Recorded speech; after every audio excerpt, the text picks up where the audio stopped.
João capítulo 8.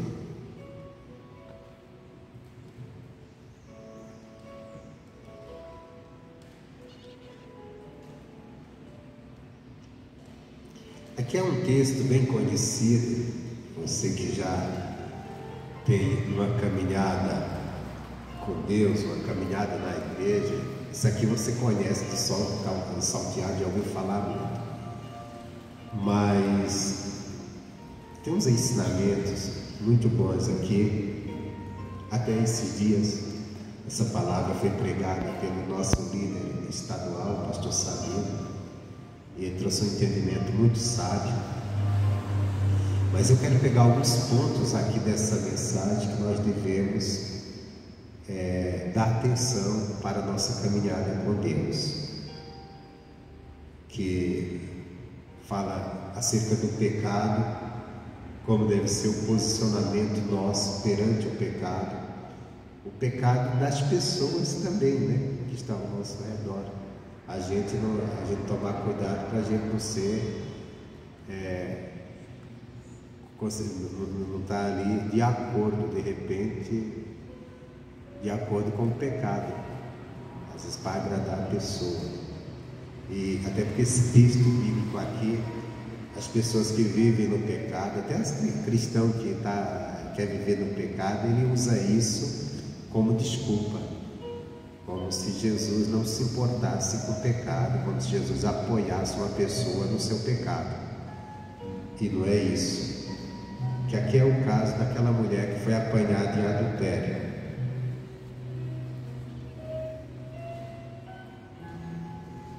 Você sabe que o camarada, quando ele quer permanecer no pecado, ele gosta de usar essa frase, né? Quem não tiver pecado, que atire a primeira pedra. Você vai corrigir a pessoa, vai exortar, aí ela diz, quem tiver pecado, atire a primeira pedra. Em outras palavras, deixa o pecado se mete na minha vida, não. E não é bem isso. Jesus não apoiou o pecado dessa mulher. Pelo contrário, ele condenou o pecado. Ele não condenou a mulher, mas o pecado ele condenou. Agora ele condenou por quê? Como assim não? Foi? Porque diz assim, continuando aqui: porém Jesus foi para o Monte das Oliveiras e pela manhã cedo tornou para o templo.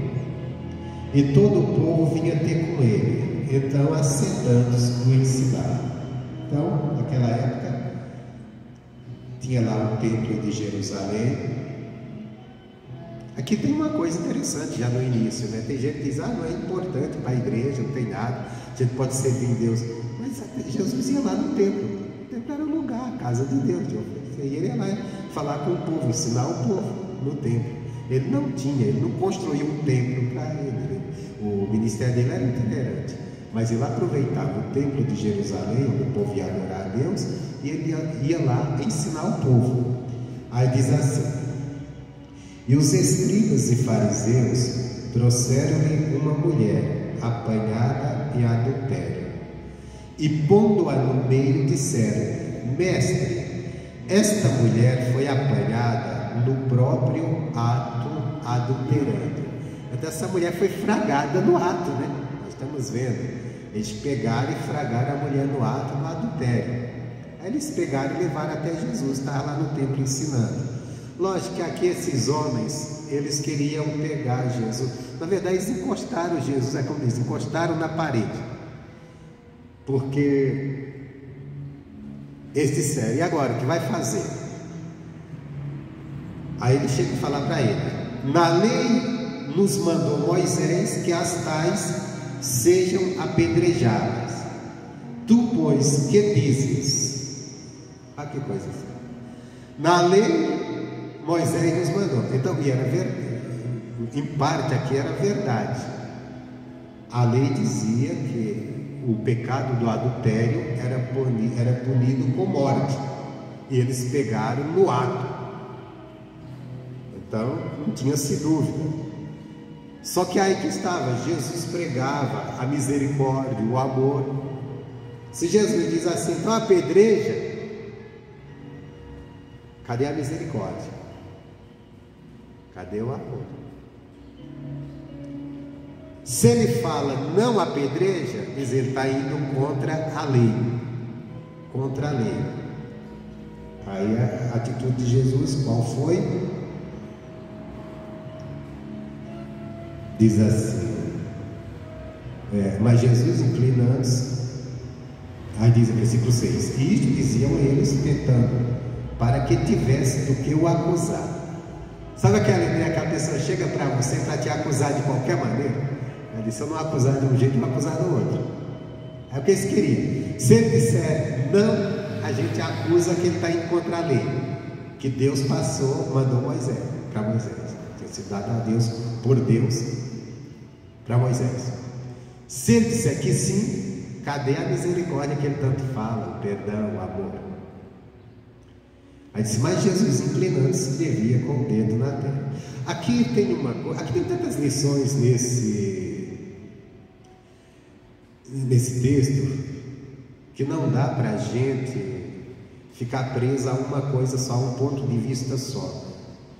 O primeiro é aqui, ele chega para Jesus, versículo 5, que diz, na lei mandou Moisés que as tais sejam apedrejadas. Eles estavam com uma mulher que eles disseram, olha, fragamos ela no ato. Então eles pegaram ela adulterando. E se ela estava adulterando e eles fragaram no ato, então com ela tinha quem? Um homem. Um homem. Vamos lá no livro da lei, Deuteronômio capítulo 22, para a gente ver se esses homens, eles estão com completa razão, estão sendo justos, já que eles estão citando a lei. Deuteronômio capítulo 22, versículo 22. Aqui é a lei em relação ao adultério que Deus passou para Moisés. Olha só o que diz, Deuteronômio capítulo 22, versículo 22, 22.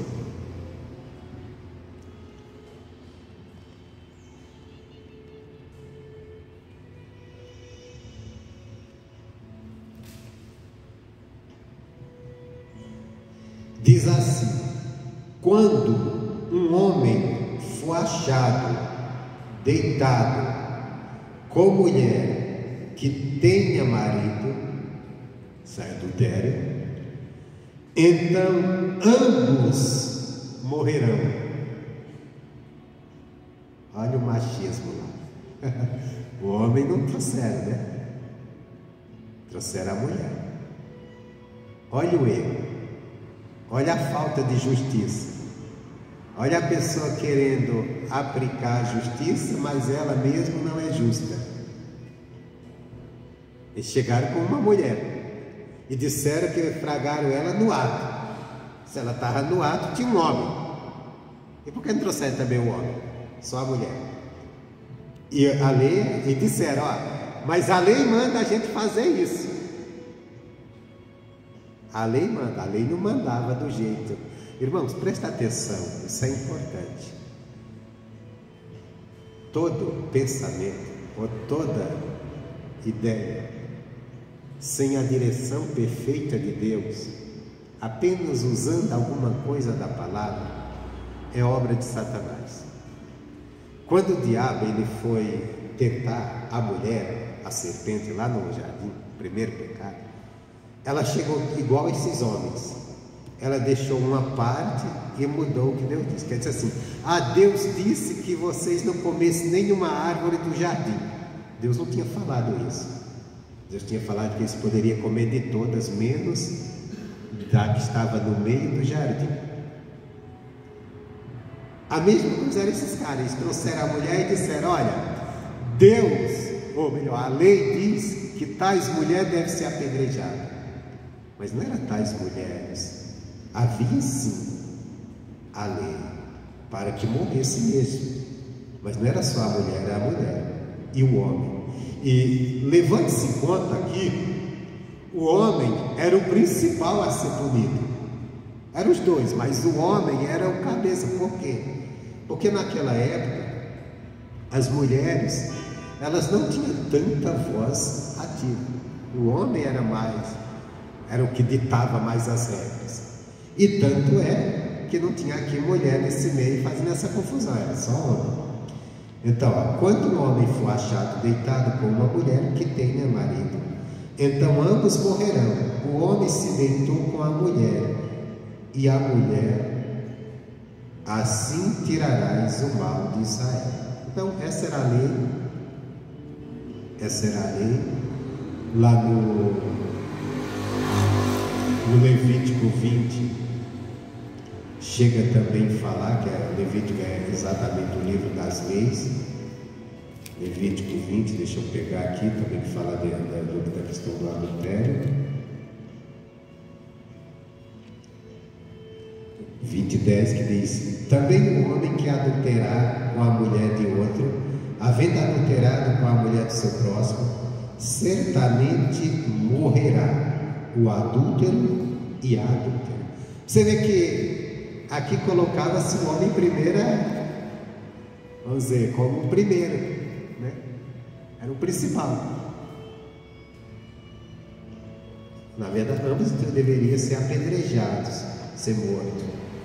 O povo levar e apedrejar. Só que eles trouxeram só a mulher. Então você já vê que não havia senso de justiça aqui. Aqui havia muitas coisas. E às vezes o ser humano é assim, irmãos. Ele quer condenar, mas tem aquele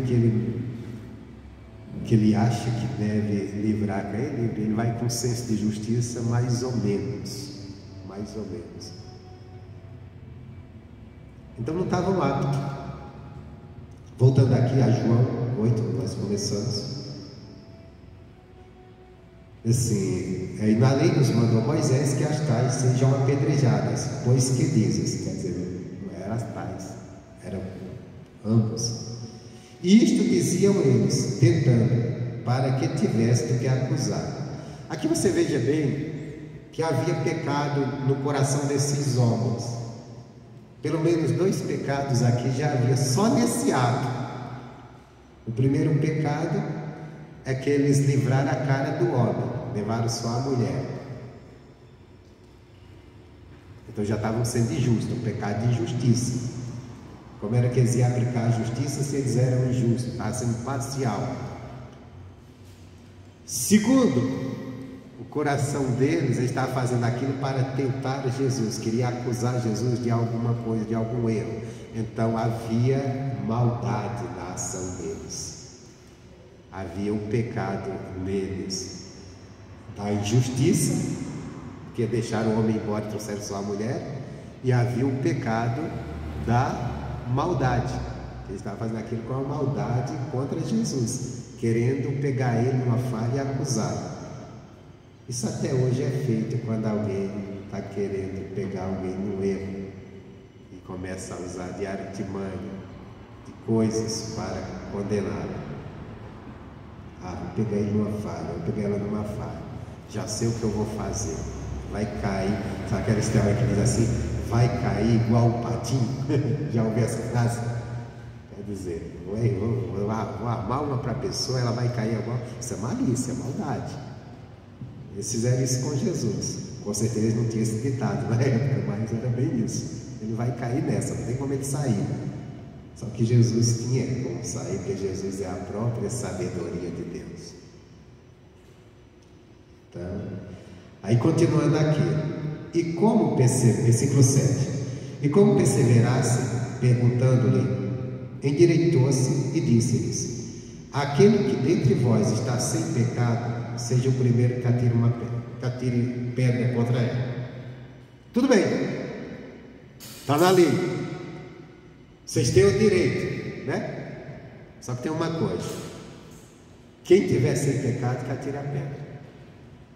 Se você tiver, você é apto para fazer isso, você é justo. Os camaradas fizeram o que? Começaram a examinar-se. Diz assim, e tornando a inclinar-se, escrevia na terra. Você vê, aqui tem outro ponto do Evangelho, né? O Evangelho é para abrir os olhos da pessoa, para ela cair em si acerca dela. Às vezes a pessoa, o cristão mesmo, ele ouve a palavra e ele quer corrigir o outro. A palavra eu tenho que tomar para mim corrigir. Lógico, se alguém está errado, eu posso dar a palavra para mostrar para ela despertar.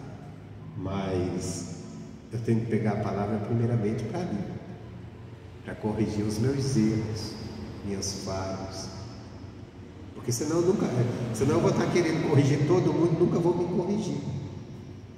Jesus deu uma palavra que fez com que aqueles homens parassem, pensassem, abriu os olhos para eles e entenderem: espera aí, estamos querendo condenar essa mulher, mas e nós? Se todas as vezes que nós apontássemos o dedo para alguém que errou, a gente olhasse para nós através da palavra, a gente ia dizer assim: poxa, não dá não. Por quê? Porque todos nós temos falhas, não é verdade? Falhamos. Às vezes nós somos tão duros com o erro de alguém, mas lá na frente a gente comete erros também. Comete. E se a gente estiver olhando sempre a palavra e olhando para nós, aí nós vamos entender nossos erros e vamos dizer: não sou capaz de estar apontando o dedo para ninguém. Está apontando, às vezes, até não, que essa pessoa isso e aquilo. Continuando aqui. Porém ouviram isto, versículo 9, e acusados pela consciência, terrível, né? Acusados pela consciência. Irmãos, a gente pode negar, mas tem uma coisa que não nos perdoa, é nossa própria consciência, quando a gente cai em si de quem somos, dos nossos erros.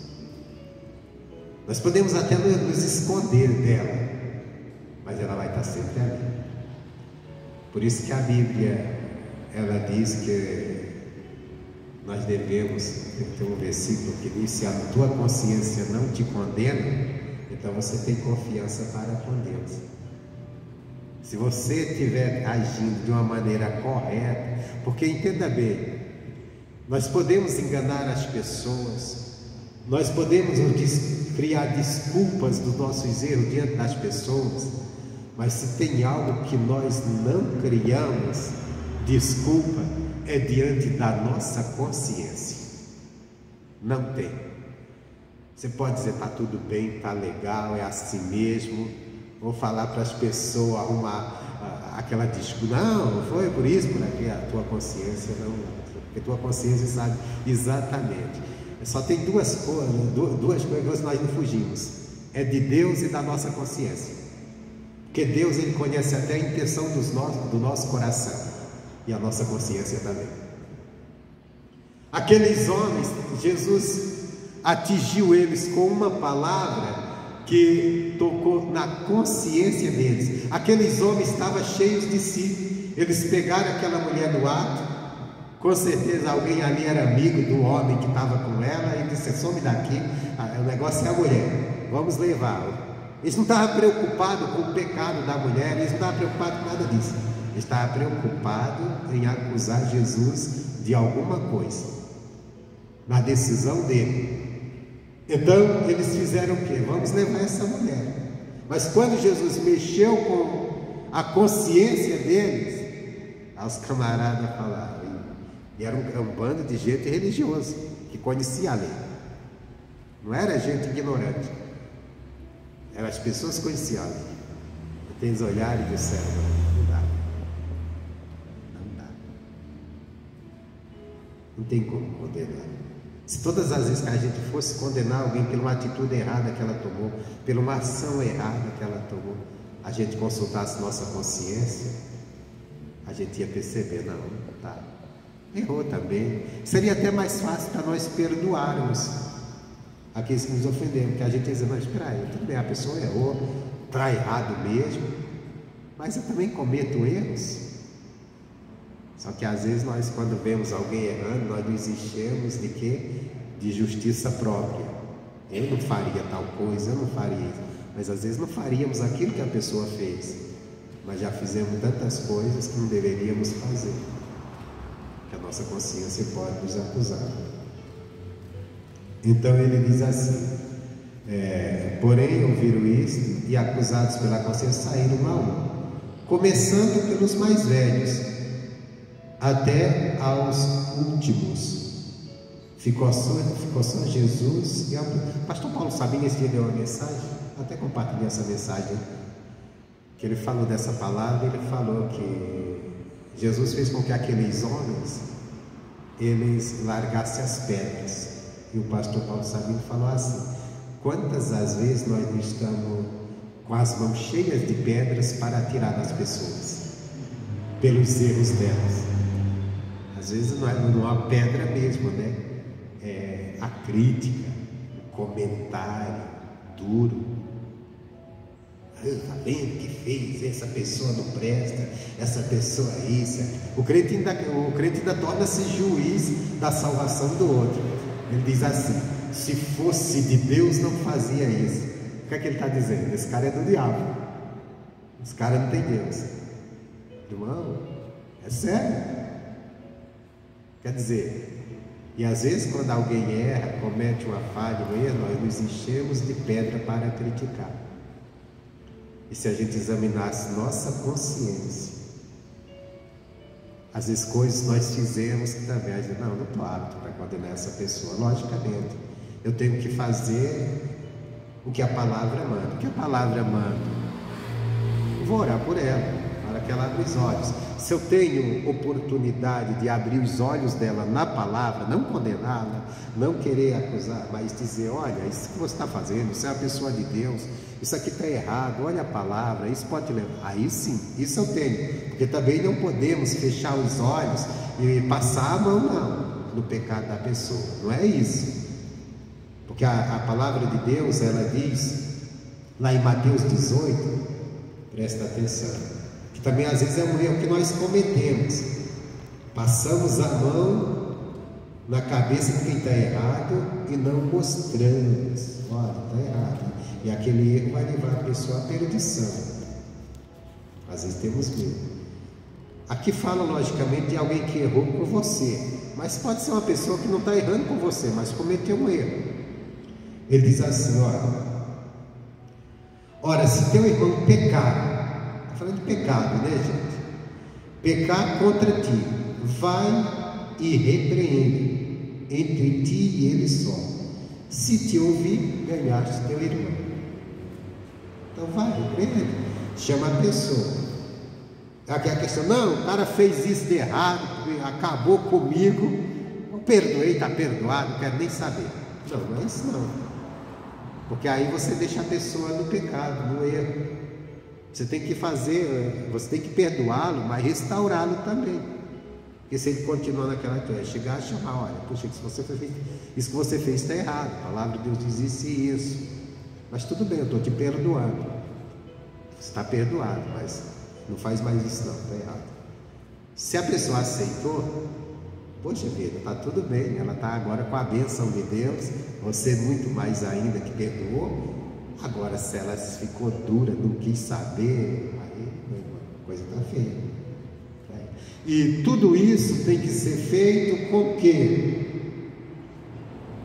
Com mansidão. 2 Timóteo 4, segunda carta a Timóteo, capítulo 4. Não é você chegar, porque as pessoas acham que exortar tem que ser com grosseria. Não, é exortar na palavra. 2 Timóteo, capítulo 4.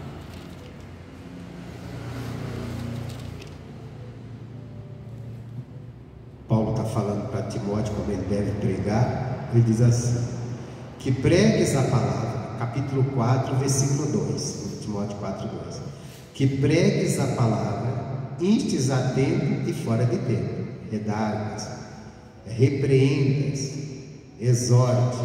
Aí ele fala com toda longanimidade e doutrina. Quer dizer, para a gente exortar uma pessoa, tem que ser com longanimidade, com paciência. Não é estourado não, com toda paciência e com a doutrina da palavra. Não é saindo da palavra não é criando seu parecer, não é falando o que você quer dizer, que às vezes nós dizemos assim, eu quero dizer umas verdades para essa pessoa. Não é eu dizer as minhas verdades para as pessoas, é eu ficar com a palavra. Olha, isso, por isso eu estou te mostrando.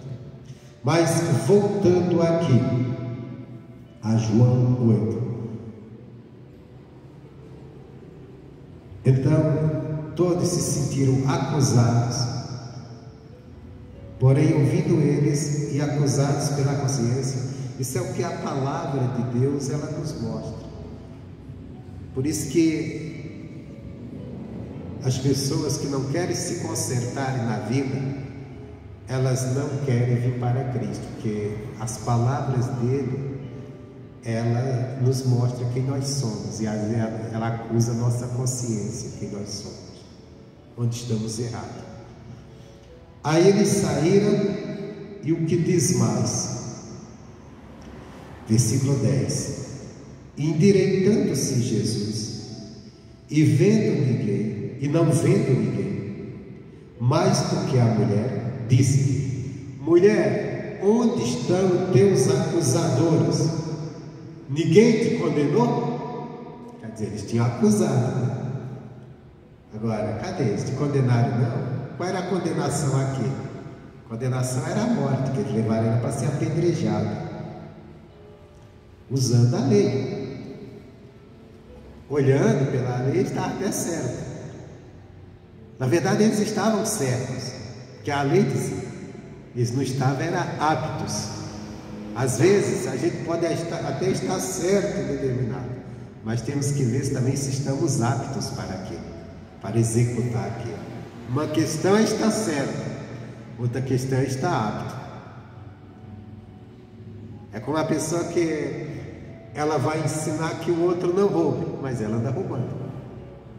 Vai ensinar que o outro não adultere, mas ela anda adulterando.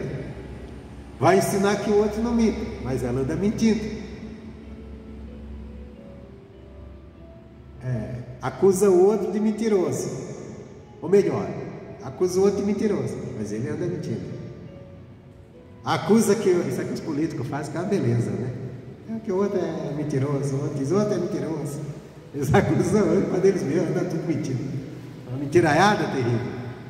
Acusa o outro que rouba. O cara está fazendo o mesmo. É sério. Mas vamos deixar a política de lado, que isso dá uma confusão tremenda, né? Não basta o que nós já vivemos aí, não morreu não, os caras estão por aí. Mas isso acontece, mas isso é o político, o político faz isso porque ele é humano, é uma coisa do ser humano. Então, a coisa é bem séria. Aí Jesus disse: cadê teus acusadores? Não te condenaram? Não. E por que eles não condenaram?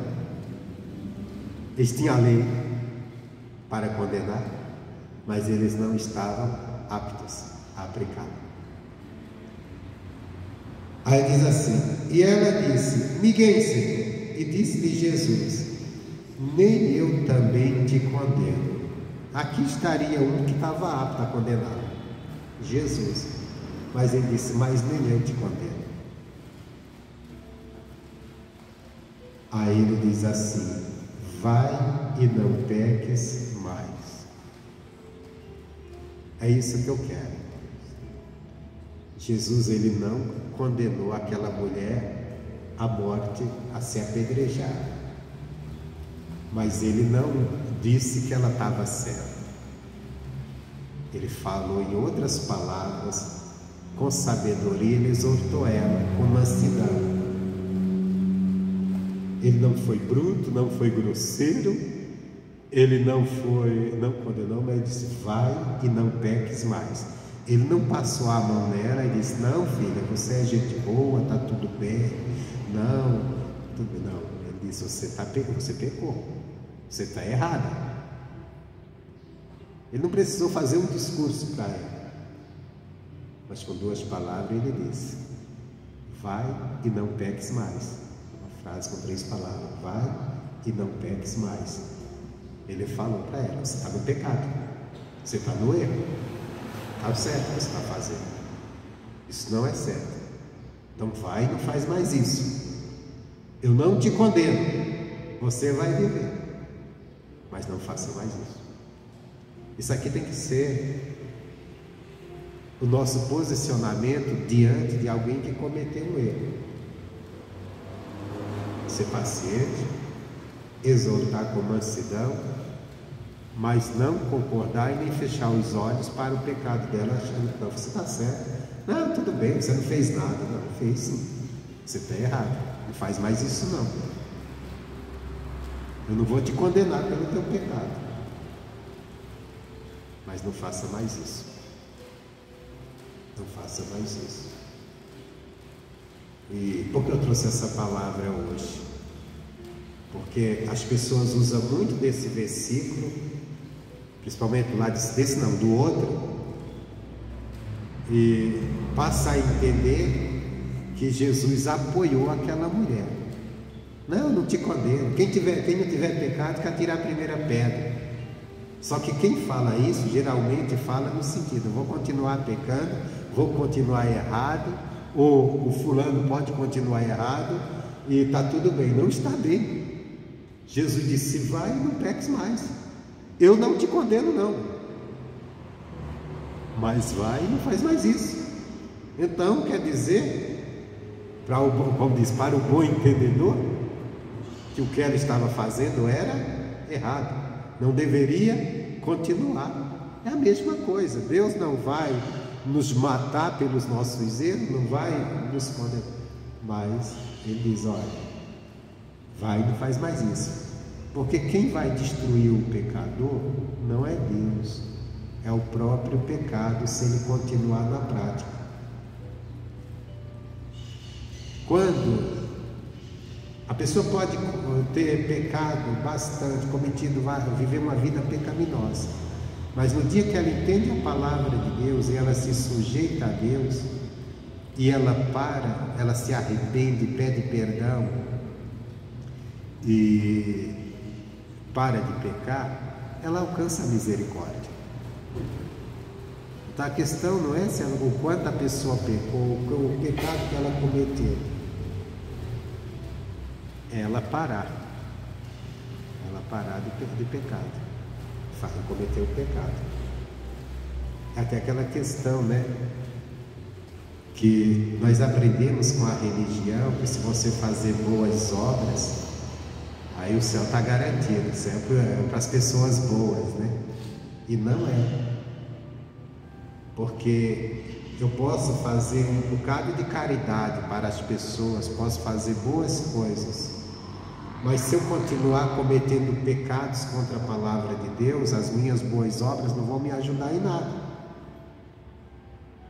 Porque as boas obras não apagam os pecados de alguém.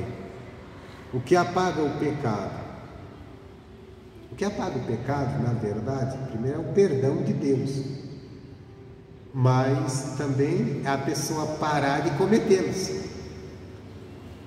Porque se a pessoa chegar diante de Deus, pedir perdão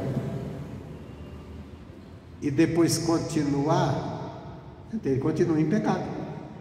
Não tem como esse perdão apagar seus pecados. Então, a fé em Cristo nos purifica dos nossos pecados, a obra que Ele fez no Calvário, mas para que nós não venhamos continuar. Por isso que a Bíblia nos ensina a sermos, a Bíblia diz, aquele que está em Cristo, nova criatura é. As coisas velhas se passaram, as velhas atitudes, as velhas manias, aquilo que vivíamos, que defendíamos como certo. E agora é o novo. Qual é o novo? O novo é aquilo que aprendemos com Deus, aquilo que vamos aprendendo dia após dia, pondo em prática, não voltando às velhas obras.